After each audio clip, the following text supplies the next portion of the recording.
اعوذ باللہ من الشیطان الرجیم بسم اللہ الرحمن الرحیم الحمدللہ الذی جعل کمال دینہ وتمام نعمتہ بولایۃ علی بن ابی طالب علیہ السلام والصلاۃ والسلام علی سید الانبیاء المرسلین وآلہ الطیبین الطاہرین المعصومین اما بعد فقد قال اللہ تبارک و تعالی فی محکم القرآن المجید بسم اللہ الرحمن الرحیم وقال رسول یا رب ان قوم اتخذوا هذا القرآن مہجورا۔ ناظرین محترم، السلام علیکم ورحمۃ اللہ وبرکاتہ۔ ماہ مبارک رمضان کا بابرکت مہینہ چل رہا ہے۔ اس مہینے میں بہت سارے اعمال ہیں، بہت سارے نیکیاں انجام دینے کا ہمیں مواقع ملتے ہیں۔ جہاں اس مہینے میں روزہ فرض کیا گیا، نمازیں تو ہم اپنے ٹائم پر پڑھتے ہیں، لیکن ایک اہم چیز جو ہے وہ قرآن ہے۔ یعنی یہ ماہ مبارک رمضان قرآن کی بہار کا مہینہ ہے، لیکن اس قرآن میں ہمیں غور و فکر کرنے کی وہ دعوت دی گئی ہے۔ فقط قرآن کو پڑھنا کافی نہیں ہے کہ فقط ہم دیکھ کر یا منہ زبانی یاد کر کے پڑھیں، نہیں، بلکہ اس میں اصل بحث وہ قرآن میں غور و فکر کی ہے کہ ہم قرآن کو پڑھیں، سمجھیں اور اس پر عمل کریں کہ قرآن کا پیغام ہمارے لیے کیا ہے۔ سب سے پہلے یہ جو سورہ مبارک فرقان کی آیت نمبر 30 میں نے آپ حضرات کے سامنے تلاوت کرنے کا شرف حاصل کیا ہے، جس میں پروردگار ارشاد فرماتا ہے وقال رسول یا رب، یہ ایک منظر ہے۔ پروردگار عالم فرماتا ہے اس قرآن میں کہ اور قیامت کے دن شکایت کرتے ہوئے پیغمبر کہیں گے کہ اے میرے پروردگار، میری اس قوم نے اس قرآن کو نظر انداز کر کے چھوڑ دیا تھا۔ یعنی جس کو مہجوریت کہا جائے، مہجوریت قرآن کی شکایت ہے۔ پیغمبر جہاں رحمت للعالمین ہے، پیغمبر جہاں تمام امت کے لیے ایک ہادی اور رہبر بن کر آئے، تو وہ پیغمبر جو رحمت بن کر آئے، تو وہ رحمت للعالمین پیغمبر وہ قیامت کے دن خدا کے سامنے امت کی شکایت کریں گے کہ میرے پروردگار، میری اس قوم نے اس قرآن کو چھوڑ دیا، ترک کر دیا۔ اس میں لفظ استعمال ہوا ہے مہجور۔ مہجور کلمہ ہجر سے لیا گیا ہے، یعنی بدن، زبان اور دل کی عمل کے ساتھ جدائی کو شامل ہے۔ یعنی ہجر کہتے ہیں کہ بدن سے بھی جدائی، زبان سے بھی جدائی اور دل سے بھی جدائی کا نام ہجر ہوتا ہے۔ یعنی جدائی، کوئی کسی کو اگر زبان سے بھی چھوڑ دے، دل سے بھی چھوڑ دے، عمل سے بھی چھوڑ دے، تو وہ ہجر میں ہوتا ہے۔ پس انسان اور آسمانی کتاب یعنی قرآن کے درمیان تعلق دائمی اور شعبہ زندگی میں ہونا ضروری ہے، کیونکہ کلمہ ہجر اس جگہ استعمال ہوتا ہے جہاں انسان اور اس چیز کے درمیان کوئی تعلق ہو۔ اسی بنا پر ہمیں اپنی پوری کوشش کرنی چاہیے کہ قرآن کریم کو مہجوریت اور فراموشی سے باہر نکالیں، اس کتاب عزیز کو اپنی زندگیوں کہ تمام ابعاد و پہلو میں علمی و عملی محور کے طور پر قرار دے، تاکہ پیغمبر عزیز صلی اللہ علیہ وآلہ وسلم کی رضایت و خوشنودی حاصل کر سکیں۔ ہجر کیا ہے؟ یعنی قرآن کا نہ پڑھنا، غیر قرآن کو قرآن پر ترجیح دینا، قرآن کو محور قرار نہ دینا، اس میں تدبر اور تفکر نہ کرنا، اسے دوسروں کو نہ سکھانا یا اس پر عمل نہ کرنا، قرآن کو مہجور کرنے اور چھوڑ دینے کے مصادیق ہیں۔ حتیٰ کہ جو شخص قرآن کو سیکھے لیکن اسے چھوڑ دے اور اس میں نگاہ نہ کرے اور کوئی پابندی نہ رکھتا ہو، اس نے بھی قرآن کو مہجور کر دیا اور اسے پس پشت ڈال دیا ہے۔ آیت کریمہ پیغمبر اسلام صلی اللہ علیہ وسلم کے گلے و شکوے کو بیان کرتے ہوئے آن حضرت کیونکہ رحمت للعالمین ہیں، نفرین نہیں کرتے۔ جی ہاں، روز قیامت شکایت کرنے والوں میں سے ایک پیغمبر اکرم بھی ہیں۔ بنابراین قرآن کی محجوریت، پیغمبر کا گلا و شکوہ اور ہماری مسئولیت و ذمہ داری قطعی اور یقینی چیز ہے۔ ظاہری تلاوت کافی نہیں ہے، بلکہ محجوریت کو دور کرنا، اس میں تدبر اور اس پر عمل کرنا ضروری ہے۔ امام رضا علیہ السلام فرماتے ہیں کہ نماز میں قرآن پڑھنے کی دلیل بھی یہی ہے کہ قرآن کو محجوریت سے باہر نکالا جائے، یعنی قرآن میں جو ہم روزانہ 5 وقت کی نمازیں پڑھتے ہیں، اس نماز میں، ہر ایک نماز میں قرآن کی 2 سوروں کو جو ہے ہر ایک رکعت میں لازم کرا دیا گیا ہے، یعنی پہلی اور دوسری رکعت میں جو ہے سورہ حمد، قرآن کی جو ہے فاتحہ قرآن ہے، اور کوئی بھی سورہ جو ہے وہ پڑھنی ہوتی ہے مکمل، یعنی ہر ایک رکعت میں پہلی اور دوسری میں جو ہے مکمل 2 سوروں کا پڑھنا۔ امام فرماتے ہیں کہ قرآن نماز میں قرآن پڑھنے کی دلیل بھی یہی ہے کہ تاکہ قرآن کو محجوریت سے نکالا جائے۔ روایت میں بیان ہوا ہے کہ ہر روز قرآن کی 50 آیات کی تلاوت کریں، اور آپ کا ہدف و مقصد سورہ کے آخر تک پہنچنا نہ ہو، آرام سے پڑھیں اور اپنے دل کو قرآن کی تلاوت کے ساتھ جھنجھوڑیں۔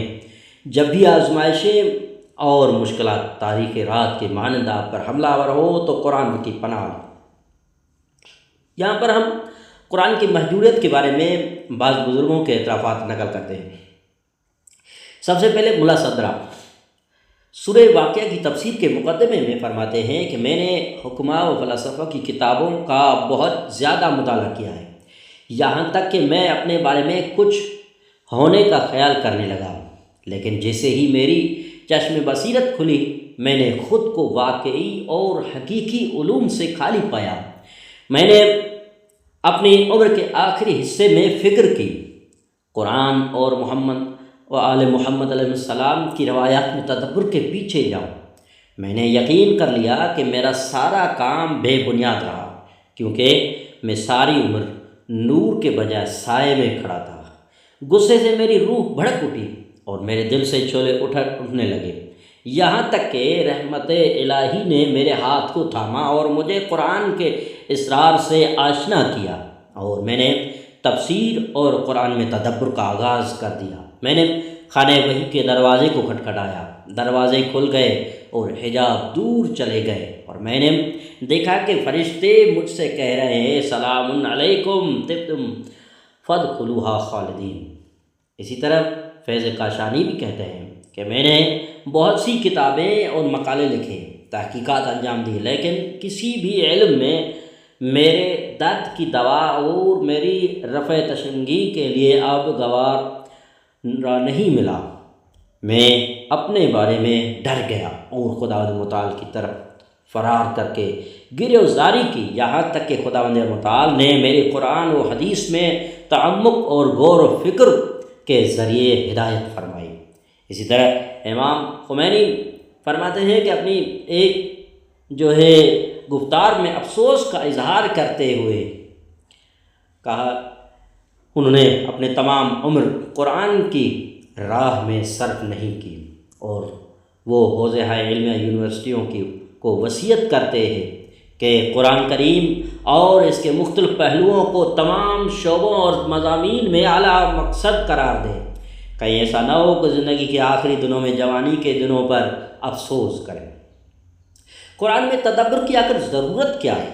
آخر کیوں ہم قرآن میں تدبر کریں؟ آخر وجہ کیا ہے؟ کیونکہ دنیا کی جو بھی کتاب ہوتی ہے وہ سمجھنے کے لیے ہوتی ہے، فقط دیکھ کر پڑھنے کے لیے نہیں ہوتی ہے۔ پڑھنا ایک مقدمہ ہوتا ہے، پڑھنے کے بعد اس کو سمجھنا ہوتا ہے، سمجھنے کے بعد اس پر عمل کرنا ہوتا ہے۔ چاہے دنیا کا جو بھی علوم آپ دیکھ لیجئے تو اس میں تدبر کی ضرورت ہوتی ہے۔ سورہ مبارکہ 7 میں پروردگار ارشاد فرماتا ہے، کتاب انزلناہ الیک مبارک لیدبروا آیاتہ ولیتذکر اولو الالباب۔ قرآن کہتا ہے کہ یہ کتاب جسے ہم نے آپ پر نازل کیا ہے ایک مبارک کتاب ہے، تاکہ لوگ اس کی آیات میں تدبر اور غور فکر کریں اور صاحبان عقل و خیر نصیحت حاصل کریں۔ اس آیت کریمہ میں قرآن کی اس طرح سے تصویر کشی کی گئی ہے کہ سب سے پہلے اس کا متن لکھا ہوا ہے کہ خدا کہتا ہے کتاب، یہ کتاب یعنی مطلب لکھا ہوا ہے، یہ غیب نہیں ہے بلکہ یہ کتاب لکھا ہوا ہے۔ ایسا نہیں ہے کہ بھئی ہم فقط ایسے ہی ڈھونڈیں، نہیں، بلکہ جو ہے کتاب لکھا ہوا ہے۔ اسی طرح دوسری بات کہ وحی اور بے نہایت علم الہی کے منبع و سرچشمے سے ہے، انزلنا، ہم نے اسے نازل کیا۔ ایسا نہیں ہے کسی اور کی جانب سے آیا ہو، نہیں، بلکہ یہ خدا کہتا ہے کتاب لکھا ہوا ہے، ہم نے اسے نازل کیا ہے۔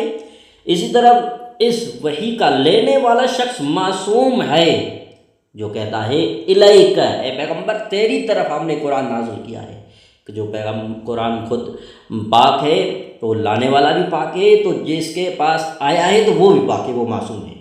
اس کے مفاہیم اور مطالب بابرکت ہے، مبارکن، خدا نے قرآن کی جو صفت بیان کی ہے، یہ مبارک ہے، بابرکت کتاب ہے۔ اچھا، ہر چیز کا کوئی مطلب ہوتا ہے، تو یہ کیوں بنائی گئی؟ یہ جو ہم اکثر دنیائی معاملات میں بھی کیوں کرتے ہیں کہ بھئی یہ وجہ کیا ہے، آخر کیا سبب ہے کہ اس دیوار کو اس طرح بنایا گیا، اس گھر کو اس طرح بنایا گیا، اس سڑک کو اس طرح بنایا گیا، آخر یہ کیوں؟ تو قرآن کے متعلق بھی کیوں ضرور اٹھے گا کہ بھئی اس قرآن کو کیوں نازل کیا گیا، آخر وجہ کیا ہے کہ خدا نے قرآن کو نازل کیا اپنے حبیب کے دل پر، تو آخر وجہ کیا ہے؟ قرآن کے نزول کا مقصد اس میں تدبر و غور فکر ہے، کہ خدا کہتا ہے لیدبروا، تاکہ آپ جو ہے تدبر کرو، غور و فکر کرو۔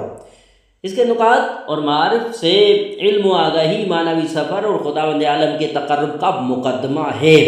لے یتذکر، یعنی تذکر دینا ہوتا ہے، یہ توفیق ان لوگوں کو حاصل ہوگی جو عقل مند ہیں۔ یعنی خدا نے جو ایک کھلی چیلنج کی ہے کہ یہ قرآن اہل عقل کے لیے ہے، بے عقلوں کے لیے نہیں ہے، اولو الالباب جو لفظ استعمال ہوا ہے۔ اس لیے قرآن میں تدبر و غور و فکر بہت زیادہ اہمیت کا حامل ہے، کیونکہ جو شخص قرآن کی آیات میں تدبر نہ کرے وہ تحقیر الہی کا سزاوار ہے۔ اسی طرح ایک اور آیہ میں ارشاد ہوا ہے، افلا یتدبرون القرآن ام علی قلوب اقفالها، جیسا کہ قرآن کی نگاہ سے عالم ربانی وہ شخص ہے کہ جو قرآن کے سیکھنے و سکھانے میں مشغول ہو۔ قرآن خدا کہتا ہے کونوا ربانیین بما کنتم تعلمون الکتاب وبما کنتم تدرسون۔ اسی طرح حضرت علی علیہ السلام مفاہیم قرآن کی وسعت کے بارے میں فرماتے ہیں، بحر لا یدرک کعبہ، قرآن ایسا سمندر ہے کہ جس کی تہ کو نہیں پایا جا سکتا، یعنی ایسا سمندر ہے، بحر۔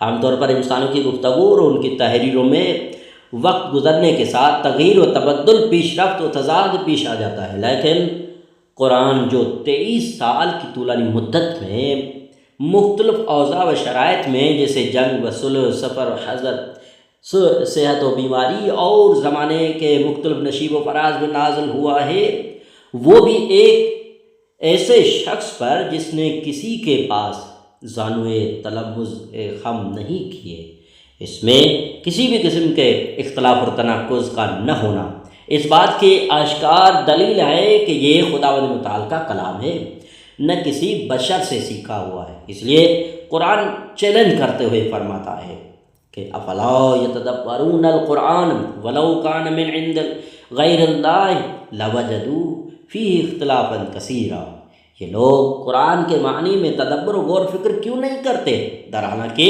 اگر یہ قرآن غیر خدا کی طرف سے ہوتا تو یقیناً وہ اس میں بہت زیادہ اختلاف پاتے۔ قرآن میں تدبر کا حکم تمام لوگوں اور ہر زمانے و نسل کے لیے ہے۔ اس بات رمز و راز ہے کہ ہر زمانے کا ہر دانش مند کسی بھی نئے نقطے تک ضرور پہنچے گا۔ اس آیہ کریمہ میں تھوڑی سی دقت اور غور و فکر کے ساتھ خوبصورت نکات سے استفادہ کیا جا سکتا ہے، جیسے قرآن میں غور و فکر نہ کرنا خداوند عالم کی توبیخ و سرزنش کا موجب ہے، اور قرآن میں تدبر نفاق کے لیے شفا بخش دوا ہے۔ اسلام اور قرآن کی طرف مائل ہونے کی راہ اندیشے و تدبر کرنا ہے، نہ کہ تقلید۔